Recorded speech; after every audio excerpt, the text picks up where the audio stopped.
Alors, bonsoir à toutes et à tous. Mon nom est Anne-Marie Sigouin, conseillère d'arrondissement dans le sud-ouest, dans le district de Saint-Paul-et-Mort, Saint-Henri-Ouest, et également présidente du comité consultatif d'urbanisme de l'arrondissement. Alors, c'est à ce titre que je préside ce soir la séance du comité d'études des demandes de démolition de l'arrondissement, donc aujourd'hui le 16 mars à 18h30. Parmi les membres du CCU qui sont présents ce soir, nous avons Mme Lena Bouchinger, M. Ziad Haddad, M. Jonathan Chat, Mme Myriam Joannette et M. Daniel-Joseph Chapdelaine. Nous avons de l'aménagement urbain et du patrimoine, de la chef de division de l'urbanisme, Mme Julie Nadon, et M. Kazi Awal, Bassim Kazi Awal, qui est chargé du dossier, de la présentation du dossier ce soir. Nous avons des invités avec nous, en lien bien sûr avec le dossier sur lequel nous devrons nous prononcer ce soir. Je rappelle que les séances du comité d'études de demande de démolition sont décisives, décisionnelles, contrairement à celles du CCU qui résultent en des avis sur les projets, donc un comité consultatif. Alors, pour les invités que nous avons avec nous ce soir, pour le 5112, 5114 rue Sainte-Marie, c'est le dossier sur lequel nous allons nous prononcer ce soir. Alors, le requérant, M. Jean-Pierre Benoît, l'ingénieur au projet, M. Bruno Quirion, et l'architecte qui a rédigé l'étude patrimoniale, Mme Élodie Postel. Alors, bienvenue à vous trois plus officiellement. Donc, en vue de la séance de ce soir, il y a un avis public qui a été publié, qui a paru le 23 février dernier. Donc, le processus s'est fait en bonne et due forme. Et je commencerai la séance par demander une proposition d'adoption de l'ordre du jour que vous avez tous reçu. Jonathan Chat, merci de proposer, appuyé de Lena Bouchinger. Merci beaucoup. Alors, c'est M. Kaziawal qui fera présentation de la demande ce soir et nous procéderons ensuite au rapport de la consultation écrite et des questions des membres du comité. Chacun de vous trois, mesdames, messieurs, pourront être interpellés pour répondre aux questions. Alors, M. Kaziawal, à vous la parole. Bonsoir. Alors, c'est la présentation de la demande de démolition du C5112 de la rue Sainte-Marie. Donc, devant vous, vous avez le tableau qui résume le calendrier ou le cheminement du dossier. Par date, donc la demande de permis de démolition a été déposée à nos bureaux le 7 septembre 2021. Le comité consultatif d'urbanisme a déjà vu ce dossier le 21 février 2022 en étude préalable, suite à quoi un avis public a été publié dans le journal et affiché sur le site le 23 février 2022. On avait jusqu'au 10 mars pour recevoir les oppositions. Aujourd'hui, 16 mars, il y a la tenue de la séance publique d'étude des demandes de démolition là, concernant le bâtiment, et à l'issue de laquelle, cette présentation que je suis en train de faire, il y aura la décision motivée du comité. Suite à quoi, dans un délai de 30 jours, il y aura possibilité à tout intéressé d'interjeter appel de la décision qui va être émise aujourd'hui. Si après ce délai, il n'y a pas d'appel, donc il y aura émission du permis de démolition et étude du projet par le CCU en vertu du règlement sur les PIA. Alors, il s'agit donc du bâtiment que vous voyez sur l'image. Cette image-là est importante parce qu'elle résume en elle-même un peu la problématique que vit ce bâtiment. Là, vous le voyez déjà, la fissure qu'il y a et puis il y a une déformation. Donc, on va voir dans les détails avec le rapport d'ingénieur un peu plus tard. Ici, à droite, vous avez un peu, depuis 92, les dates qu'on est arrivé à chercher dans nos archives à nous, entre 92 et 2021, 2021 c'est la demande de démolition, il y a tout un historique lié aux problématiques de structure et de déformation des structures liées à l'affaissement du terrain. Donc là, vous avez toutes sortes de problématiques, y compris la déformation des structures portantes qui, à certains moments, ne reposaient plus sur les poutres principales. Alors, où on se situe dans l'unité de paysage 4.16 qu'on appelle chemin de la côte Saint-Paul. Vous la voyez ici sur l'écran, c'est dans l'aire de paysage Saint-Henri. Cette unité se situe complètement à l'ouest de cette aire de paysage. Et dans cette aire de paysage, dans cette unité de paysage 4.16, donc on a plusieurs typologies principales, dont la typologie que on voit aujourd'hui. Donc, il s'agit d'un duplex avec escalier extérieur. Alors, la rue Sainte-Marie, la rue Sainte-Marie, la rue Sainte-Marie, elle est parallèle à la rue Notre-Dame et à la rue Saint-Ambroise. Elle se situe en fait entre la rue Saint-Ambroise et Notre-Dame. Et elle aussi, elle donne aussi sur le Wou-Neuf que vous voyez ici en bas. Dans la réglementation par rapport aux usages, par exemple, on est dans un secteur de valeur intéressant. Donc, c'est un secteur de valeur. On se situe dans un secteur de valeur. Les usages sont de H1-3, donc maximum 3 étages. On peut aller à 3 étages de hauteur pour une hauteur maximale de 12 mètres et demi et une implantation maximale de 70%. Quand on se rapproche un peu plus, on voit un peu les dimensions du lot. Donc, c'est 6 mètres 10 par 21 mètres de profond. Une image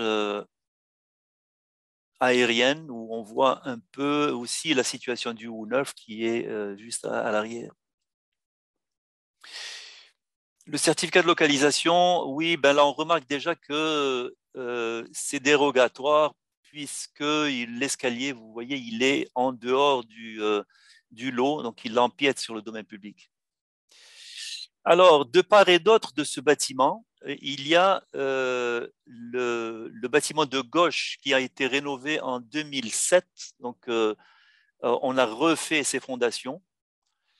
Et donc, on a refait ses fondations, on a pieuté, comme on dit souvent. Donc, les fondations ont été refaites, on est allé chercher le bon sol. Le bâtiment qui est à droite a été construit, lui, en 2007. Donc, il a été construit dans les règles de l'art, puisque on est allé chercher le bon sol aussi dans ce cas. Alors, les documents qui ont été soumis pour cette demande de permis de démolition, l'étude patrimoniale qui a été faite par Madame Élodie Postel, architecte, le rapport d'expertise qui a été réalisé par Monsieur Quirion, ingénieur. Il y a un argumentaire aussi du propriétaire qui est en faveur de la démolition, Monsieur Jean-Pierre Benoît, qui est aussi contracteur, donc on va profiter de son expérience en la matière, étant donné qu'il est propriétaire aussi lui-même depuis 92. Et il est toujours propriétaire. Et puis finalement, le programme préliminaire de réutilisation du sol dégagé, qui est le projet de remplacement advenant la démolition du bâtiment. C'est un bâtiment résidentiel de 3 logements, de 3 étages avec une mezzanine. Et c'est le travail de Madame Vanessa Dominguez, qui est architecte. Alors, l'étude patrimoniale, en référence à celle qui avait été présentée lors de l'étude préalable, il y a eu une bonification, notamment dans la catégorie ou dans la phase qui concerne l'énoncé des valeurs, donc qui était inexistante. Donc ça a été ajouté et bonifié. Donc on part par les cartes historiques où on voit par exemple qu'en 2012, date à laquelle le bâtiment a été construit, on le voit ici, donc avec le petit point rouge. C'est un bâtiment déjà en briques, vous le voyez en 2012. Certaines images là qui ont été aussi qui sont comprises dans l'étude patrimoniale où on voit le bâtiment aussi sous toutes ses formes, à l'arrière aussi. On voit aussi que sur cette photo qui est très significative, on voit que le mur non seulement se détache verticalement, mais aussi il est en train de descendre. Vous le voyez, la fissure et puis l'espèce de pente que fait le mur. Là aussi, on est dans les images. On voit aussi que le bâtiment a été barricadé. On voit certaines ouvertures ont été remplacées par du contreplaqué, la spanite. D'autres images où on voit un peu l'état du bâtiment, notamment les fissures. À l'intérieur, on va le voir mieux dans l'étude, dans le rapport d'ingénieur, mais c'est surtout l'état du bâtiment et notamment les différences de niveau ou les affaissements de plancher. Bien entendu, quand le plancher est affaissé, ça veut dire que toute la structure qui le soutient l'est aussi. Poutrelle, poutre principale, etc. La situation surtout, voilà les affaissements. La partie énoncée des valeurs, celle qui consiste à évaluer le bâtiment par rapport à certaines valeurs, dont les valeurs historiques, sociales, esthétiques, contextuelles, paysagères. Alors, la valeur historique, elle repose sur le témoignage de ce bâtiment sur le développement du quartier Saint-Henri depuis sa construction en 1910. Tout à l'heure, j'ai dit 1915, mais c'est 1910. Son témoignage dans l'aménagement du Ou-Neuf aussi, la construction pendant la première moitié du XXe siècle, tout comme la grande proportion des bâtiments sur la rue Sainte-Marie. Aussi parce qu'il comporte plusieurs caractéristiques d'origine, dont le parapet orné d'un fronton rectangulaire avec briques en soldat. Sa valeur sociale et symbolique qui repose sur l'interaction avec le Ou-Neuf qui traverse l'îlot dans l'axe est-ouest.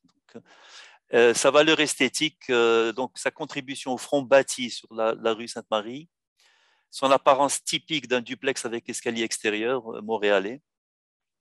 Pour sa valeur contextuelle, c'est sa localisation au sein du quartier Saint-Henri, son intégration au cadre bâti de la rue Sainte-Marie, sa proximité avec les bâtiments industriels revitalisés reflétant le passé du quartier Saint-Henri.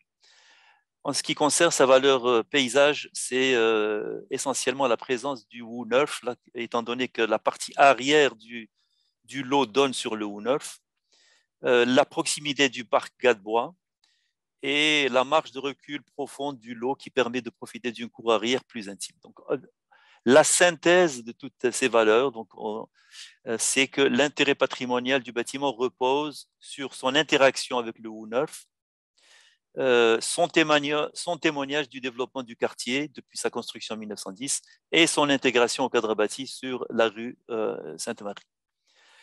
Pour le rapport d'ingénieur, alors, le rapport d'ingénieur, on ne va pas le lire en entier, mais c'est plutôt les photos qui vont illustrer tout ce qui est dit, essentiellement les déformations qui, l'ingénieur va nous l'expliquer, sont dues à un tassement, un tassement continuel du sol qui, bien entendu, va entraîner les fondations, qui elle-même va entraîner toute la structure portante verticale et ensuite les structures horizontales. Alors, les images, les photos aussi, avec les fissures, celle-ci est tellement large que l'on voit à travers, vous voyez. Et à l'intérieur, les poutres qui sont la poutre principale que vous voyez ici qui est déformée, la semelle et colonnes de béton qui ont bougé, là on voit qu'elles ne sont plus verticales, mais elles sont penchées, essentiellement à cause de la déformation du sol. Les poutres, les solives et poutres centrales qui sont pourries, là on le voit. Euh, Au niveau du plancher du rez-de-chaussée, on voit un peu l'état dans lequel se trouvent toutes ces solives. On continue dans le vide sanitaire et on voit aussi la présence de moisissures et de pourritures dans le vide sanitaire. Alors ça, c'est au niveau du mur porteur où il repose sur la sablière au lieu de reposer sur le mur de fondation.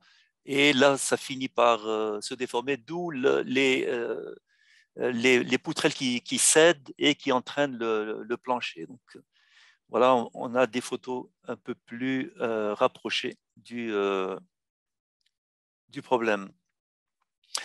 Alors, les conséquences, vous voyez, donc les déformations des planchers, donc il y a ouverture de fissures au niveau des murs, au niveau au niveau de la toiture aussi, quand les structures se séparent, il y a création de fissures au niveau de la toiture qui vont permettre à l'eau de s'infiltrer, d'où présence ici d'infiltration et de moisissure, comme on le voit ici, donc infiltration, etc. D'autres photos, donc l'état du bâtiment. Ça, c'est il y a quelques mois déjà, donc je suppose que ça a dû être encore plus déformé. Donc la conclusion de l'ingénieur, c'est que le bâtiment est en fin de vie utile, plusieurs lacunes au niveau structural, le bois pourri à plusieurs endroits, dont des éléments structurels importants, plusieurs lacunes qui compromettent la sécurité des usagers. La démolition du bâtiment est recommandée. Il est plus judicieux et économique que de tenter de le réparer car il nécessite trop de réparation et de renforcement d'éléments structuraux. L'argumentaire du propriétaire qui est lui-même un contracteur, alors c'est d'après son expérience, il faut refaire, bien entendu, c'est aussi la recommandation de l'ingénieur, c'est qu'il faut refaire les fondations, aller chercher des fondations avec des pieux et qui va chercher le bon sol. Et puis, il y a des problématiques là, de murs coupe-feu qui, actuellement, il n'y a pas entre les voisins un mur coupe-feu en briques. Donc, il y a juste une structure en bois. Alors, d'après l'expérience de Monsieur Benoît, donc il n'y aurait à peu près que 1% de tous ces éléments qu'on peut récupérer. Et c'est donc, il demande à ce que ce bâtiment soit démoli. Pour ce qui est du programme préliminaire de réutilisation du sol, le projet de remplacement, donc le projet de remplacement, c'est un bâtiment de 3 étages avec une mezzanine qui est située en retrait. On voit ici, il y a 2 briques qui sont utilisées. Là, une pour la première, va chercher la ligne des 2 étages sur la rue, puis la mezzanine qui est en retrait. Alors, par rapport à la réglementation, H1.3, donc 3 logements maximum, le projet en propose 3, donc c'est correct, c'est conforme. La hauteur du bâtiment, 3 étages, le projet en propose 3. Et puis, on va à la hauteur maximale prévue et prescrite de 12,50 m. Et on va aussi à un taux d'implantation légèrement plus bas que le taux d'implantation maximal qui est autorisé. Donc, il est conforme à la réglementation. Alors, pour l'implantation, on le voit ici, on se situe ici sur la rue Sainte-Marie. Le bâtiment, il est aligné au bâtiment de droite, que vous voyez ici, le bâtiment de droite, à sa photo, et il est en décalage avec le bâtiment de gauche. On le voit aussi déjà dans la situation actuelle. Alors, il y a un léger recul du 3e étage et le recul de la mezzanine que vous voyez ici comme un carré. Et ceci complète ma présentation. Je vous remercie. Merci, M. Kaziawal. Merci beaucoup. Alors, je serai à l'étape de faire état des oppositions reçues. Il y avait une période de consultation écrite qui a été ouverte avant, pour précéder, en précédence de la soirée de ce soir, et on a reçu une opposition écrite à la demande du groupe Pas Pire Comité Logement, qui souligne bien sûr qu'on est dans un contexte de pénurie majeure de logements locatifs dans le sud-ouest, avec un taux de vacances d'à peu près 0,3 %, augmentation faramineuse des loyers entre 2019 et 2020. Alors, bien sûr, chaque démolition et nouvelle construction participe à ce phénomène-là. Alors, on les comprend d'être préoccupés. Est-ce qu'il y aurait à ce moment-ci, soit pour M. Kaziawal, soit pour nos invités, des questions de la part des membres du comité? Oui, M. Haddad. Oui, bonsoir. Donc, est-ce que j'ai bien compris que le propriétaire est propriétaire de la demeure depuis 95, c'est ça? 92? 92. Et quand monsieur le propriétaire a acheté cette propriété, dans quel état était-elle? On ne vous entend pas, monsieur Kaziawa. À moins que ce soit quelqu'un des requérants qui veut répondre. Oui, là, ça va mieux? Oui. Oui, oui.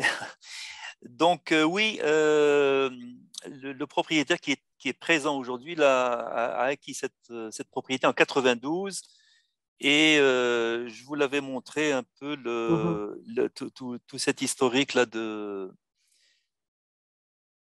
Voilà, depuis 92, il y a eu des travaux là, quand il a pris possession. Il a agrandi, d'ailleurs, il y a une petite partie qu'il a agrandi à l'arrière, sur 2 étages.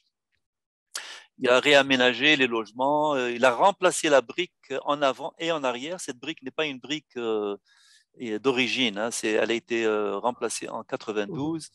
Donc, vous voyez, 94, le toit qui coule, etc. Donc, c'est en fait le propriétaire. Ce que je cherche comme réponse dans ma question, et ça fait plusieurs années, depuis 92 jusqu'en 2022, le propriétaire étant lui-même constructeur, est-ce qu'il y a eu des efforts de consolidation de ce bâtiment, de renforcement structural? Est-ce qu'on a essayé de sauver ce bâtiment? Monsieur Kaziawal, je laisserai à Monsieur Benoît Oui. répondre à la question. Oui, je pense que oui. Oui, oui, c'est mieux. Merci.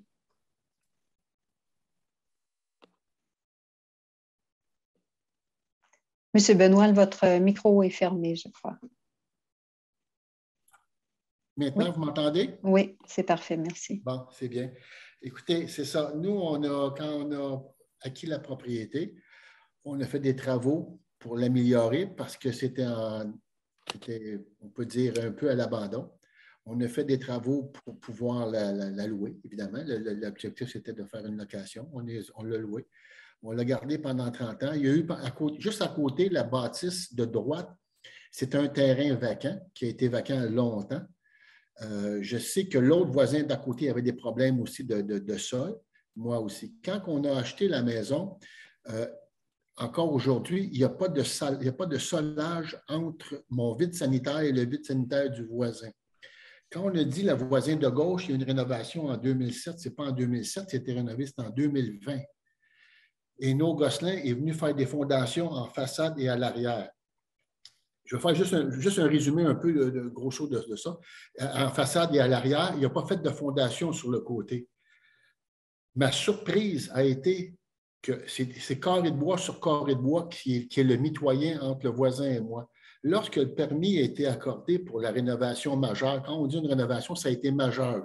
Ils ont levé la maison, ils l'ont retenu, ils ont pieuté, ils ont fait un salage avant, salage arrière.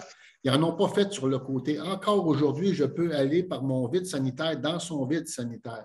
Juste au-dessus de ça, le carré de bois qui est à côté sur son carré de bois a resté intact. Il n'y a pas eu de mur de maçonnerie qui a été fait coupe-feu. Du côté du voisin qui a été rénové, comme je viens de vous dire, en 2019-2020. 2020, pas 2019-2020. Surpris. Quand ils ont fait les travaux, nous, les locataires ne pouvaient plus rester là, c'était impossible. On a fait des travaux mineurs, mais c'est des choses mineures parce que le bâtiment, le problème, c'était notre sol. Il a fallu constamment réajuster. Je pense que vous le savez, ils ont créé un bassin de rétention au bout de la rue, là, sur l'autre rue, plus loin, un peu plus loin, je ne me rappelle pas le nom, peu importe, parce qu'on avait des inondations majeures sur la rue Sainte-Marie. Ça a été une grosse histoire, ça. Là. Puis on n'avait pas de sol. La maison, on savait qu'il y avait des problèmes. On l'a étiré leur vie au maximum, mais on est rendu à un point où on ne peut plus rien faire avec ça. Puis ma problématique, mon questionnement encore aujourd'hui, si on ferait une rénovation majeure, je ne serais pas légal au niveau des murs coupe-feu. C'est complètement interdit. On n'a pas le droit de laisser ça. Puis ma question, ma grande surprise, c'est quand ils ont rénové, de mon côté, j'ai rouvert le mur de gyp, j'ai regardé par les fentes du carré de bois qui se trouve être mon mur mitoyen, je voyais dans sa maison. Les personnes qui ont fait les travaux, ils ont rénové par l'intérieur, mais le carré de bois est resté là encore aujourd'hui. Ça veut dire que s'il n'est pas légal, cette maison-là à côté. Puis je ne veux pas blâmer personne, puis je ne veux pas accuser personne, ce n'est pas mon but. L'idée, c'est juste que moi, ce que je regarde avec ça, c'est que je veux créer quelque chose qui va être légal, qui va devenir aux normes. On n'a pas le choix, il faut les mettre aux normes. Puis ça n'a pas été fait de ce côté-là. Nous, ce qu'on dit, c'est que quand on a regardé ça, on a regardé l'option de la rénover parce que, comme vous avez dit tantôt, c'est un secteur qui est très en demande, qui est super important. Ça ne fait pas 2 ans. Là. On n'a pas acheté, nous autres, pour la démolir et la vendre. Ça fait 30 ans, presque 30 ans qu'on l'a. L'idée, c'est de bâtir quelque chose, puis on va le garder. Comme vous avez pu remarquer, quand j'ai parlé à M. Jacquel tantôt, c'est mon fils qui est allé avec M. Quirion, je pense. Avec M. Quirion, c'est mon fils qui est allé. On est rendu en génération. Ce qu'on veut faire, c'est qu'on veut faire des logements pour familiales, des logements qui aient 2-3 chambres, pour que ça ne devienne pas une unité d'une chambre, que ça soit des on veut créer des familles. On a un coin qui est incroyable parce que la ruelle n'a pas toujours été belle comme elle est là. On se rappelle, il y a plusieurs années, c'était un stationnement à angle entre les deux passants de chaque côté. C'était pas très, très joli, puis c'était vraiment ordinaire. Il y a eu des grosses affaires qui ont été faites de ce côté-là. Puis nous, la maison est vraiment en fin de vie. Ça aurait pu arriver de dire, on va défaire la maison, on va regarder le carré de bois, mais on n'est pas au nord. Puis 2, la pourriture, elle a engrangé tout le sol, tout le sous-sol, puis le plancher du rez-de-chaussée. Puis elle a probablement, on ne l'a pas été voir, mais je serais prête à mettre ma main pas loin du feu, que les premiers morceaux sont tous pourris aussi. C'est terminé. Avec ce qu'on a vu comme moisseux, il n'y a plus rien à faire. Pour nous, il n'y a plus rien à faire avec ça. C'est incroyable. Il y a eu des jeunes, s'ils sont placardés depuis quelques semaines, mois, c'est parce qu'il y a des jeunes qui ont rentré par l'intérieur. Le voisin à côté nous a téléphoné, on est allé barricader. On ne voulait pas qu'il y ait de problème, qu'il y ait rien qui se passe là. On a tout barricadé ça, cette affaire-là. Il est fissuré de partout. Puis notre problème, c'est comme un marathonien. S'il n'y a pas de running shoe pour courir, ben, il ne courra pas longtemps avec les gens à côté parce qu'ils vont avoir des ampoules aux pieds. Cette maison-là n'a pas de sol. Elle n'a pas de structure. Il n'y a rien. Puis notre problématique, c'est qu'il faut aller à 15 pieds d'un côté parce que quand ils ont fait la rénovation à côté, j'ai été voir nos Gosselin qui sont occupés à faire les fondations en façade par l'arrière, comme je vous ai expliqué. Il m'a expliqué les 4 coins qu'il a fait, qu'est-ce qu'ils ont fait, puis ils ont allé jusqu'à 15 à 18 pieds sur un côté pour aller pogner du roc, du solide pour que la bâtisse. Alors, c'est ça la vie de cette maison-là. Il n'y a plus rien à faire. Tout ce qu'il y a là n'est plus vraiment bon. Fait que nous, notre idée, c'est de garder faire une maison. Puis notre idée, bien, ça fait 30 ans qu'on l'a, puis c'est mes fils qui vont l'avoir, puis ils vont l'avoir pour le plus longtemps possible. Moi, je ne serai plus là, ça c'est clair, mais c'est comme ça. Merci, M. Benoît. Diade, est-ce que ça répond à ta question? C'est très bien, merci, ça complète. Oui. Je confirme, effectivement, ça a été une erreur de copier-coller. Et ça a été rénové en 2020. La date des travaux, oui. Oui, et il y a eu une demande en 2019, la demande a été déposée. Oui, c'est effectivement, c'était 2020. C'est mon erreur. OK, ça va, ça arrive, des erreurs, c'est pas grave. Monsieur Benoît, à partir de quand vous diriez que vous avez été en connaissance qu'il y avait des problèmes structuraux importants au niveau de la portance du sol, de la qualité des sols dans ce secteur-là, parce que c'est bien connu sur la rue Sainte-Marie, dans l'ouest de Saint-Henri, que ça repose sur un ancien lit de rivière et que les sols sont instables. Et plusieurs gens ont fait des travaux pour consolider les fondations de leur maison. Est-ce que c'est quelque chose dont vous étiez conscient au fil des années?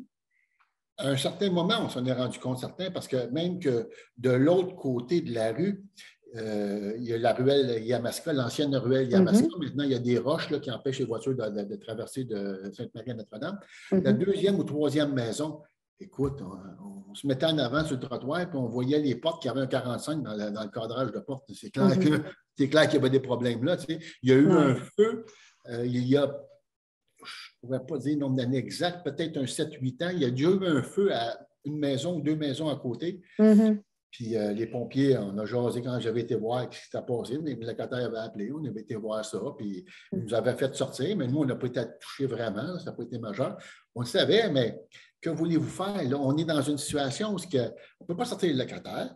Puis, comment je pourrais dire? La maladie était rentrée dans cette maison-là. La maladie était rentrée. Vous comprenez? C'est bien beau là, de vous le voir, mais lever cette maison-là, je ne pense pas que ça aurait été vraiment possible. Puis en plus de tout ça, on fait quelque chose, puis on n'est pas aux normes non plus. Oui, c'est ça. C'est que ce n'était pas le seul enjeu avec cette bâtisse-là. Ouais. Exactement. OK, d'accord. Merci beaucoup. D'autres questions parmi les membres du comité? Ça va comme ça. Donc, ce qu'on va faire, c'est qu'on va quitter cette salle virtuelle où on est tous maintenant. Vous nous attendez ici, les trois invités ce soir. On va délibérer, on va rédiger la résolution pour la décision du comité et on vous revient dès que c'est fait. Monsieur Quirion, la main levée. Ah, ben oui, petite main jaune. Merci, Léna. Monsieur Quirion, vous aviez une question? Ce n'est pas une question, c'est un peu un complément d'information. Un complément, ce que M. Benoît vient de dire. C'est que moi, ce que je vois, c'est que l'immeuble a commencé à bouger avec le temps et il a été restabilisé avec ses efforts, en se disant, bon, OK, ça va arrêter de bouger, mais il a continué de bouger. Donc, ce sol-là est instable et ça a endommagé l'ensemble de la structure de ce bâtiment-là. Et la pourriture qu'on voit là, ben, ça ne s'est pas fait dans un mois, un an ou deux. C'est sur plusieurs années que ça s'est fait. Et la pourriture, elle est pas mal la grandeur du bâtiment. Tout le plancher du rez-de-chaussée, là, écoute, dans la construction, je n'ai pas peur. Mais il y a des coins de cette maison-là que je n'osais même pas aller marcher. Oui, bien surtout que, bon, on comprend qu'elle est vacante depuis 2020, là, donc je ne sais pas quand les dernières visites ont été faites, mais ça va vite là, quand les lieux sont inoccupés. Là. Oui, mais pour une dégradation comme ça ne serait pas fait dans un an. Si ça a été évident en 2020, moi je passais en janvier 2021, c'est impossible. Impossible. Je ne comprends pas qu'il y avait encore des locataires là. Au moment que ça a été vidé en 2020. Donc, il a vraiment étiré son bâtiment au maximum. Il devait avoir des loyers très, très peu élevés qui faisaient qu'il pouvait garder ses locataires-là. Puis, je ne suis pas du style à signer n'importe quel papier pour faire plaisir à mes clients. Quand quelqu'un m'appelle pour me dire « Je veux faire démolir un immeuble, est-ce que tu peux m'autoriser ça? » suite en partant, je leur dis, écoute, ça prend une raison valable. C'est pas pour une raison de démolition que ça me tente, là. Donc, il m'avait averti tout de suite. Il dit non. Il dit, quand tu vas venir, tu vas comprendre que oui. Dans ma vie, j'ai autorisé 3 bâtiments à démolir. Celui de M. Benoît, c'est le 3e. Donc, ce n'est pas quelque chose que je fais à chaque semaine, là. OK. Merci beaucoup pour le complément d'information. Alors, on vous revient dès qu'on a pris la décision et qu'on est prêt à vous la communiquer. À tout de suite.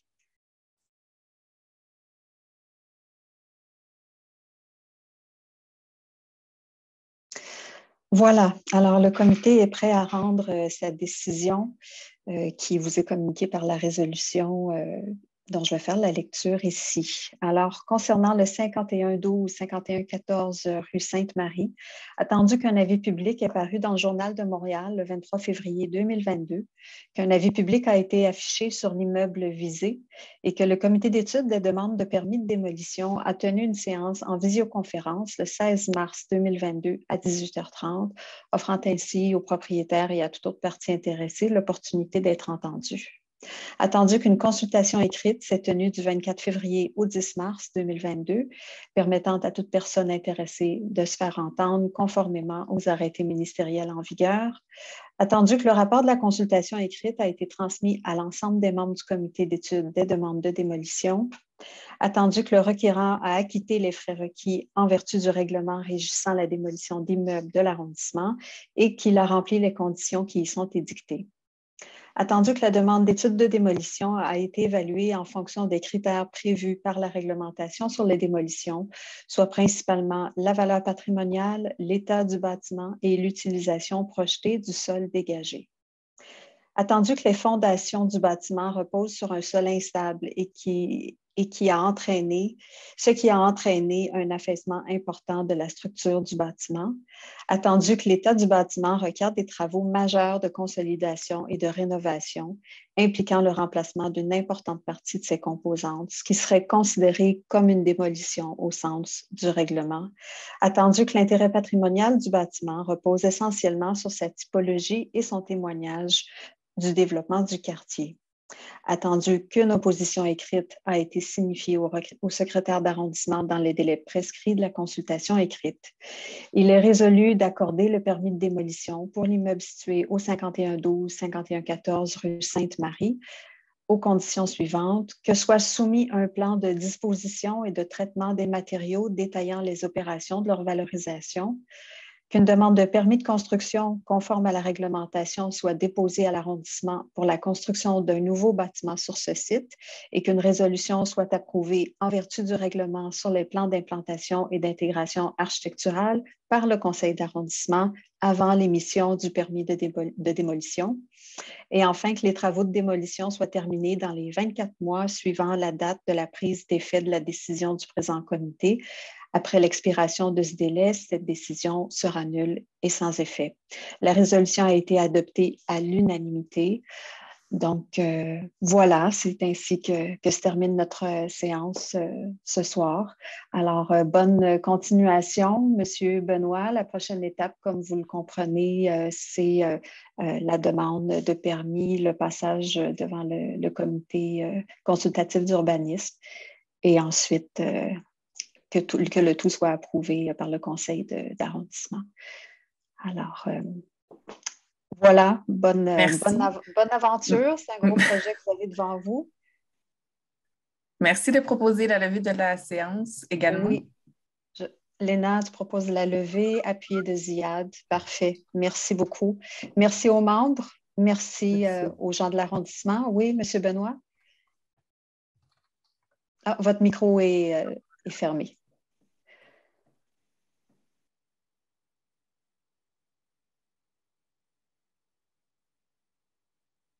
Maintenant, oui, voilà. Oui. J'avais juste une petite question pour M. Ukaziel. Dans votre texte que vous avez lu, il y avait quelque chose. Est-ce que c'est possible de m'envoyer qu'est-ce qui sera nécessaire là, pour que je puisse établir comme il faut? Là? Oui, bien sûr. Oui. La construction, l'architecte, il n'y a pas de problème, les plans sont faits. Mais il y a d'autres choses que j'ai vues là, que vous avez dit, puis me rappeler, puis qu'on peut se préparer. Là, tu sais. Oui. Bien entendu. Monsieur Kaziawal va donner suite à ça, puis vous allez recevoir, bien sûr, une copie de la résolution une fois qu'elle aura été signée par l'arrondissement et moi-même. Excellent. D'accord. Alors, bonne fin de soirée à tous. Un grand merci.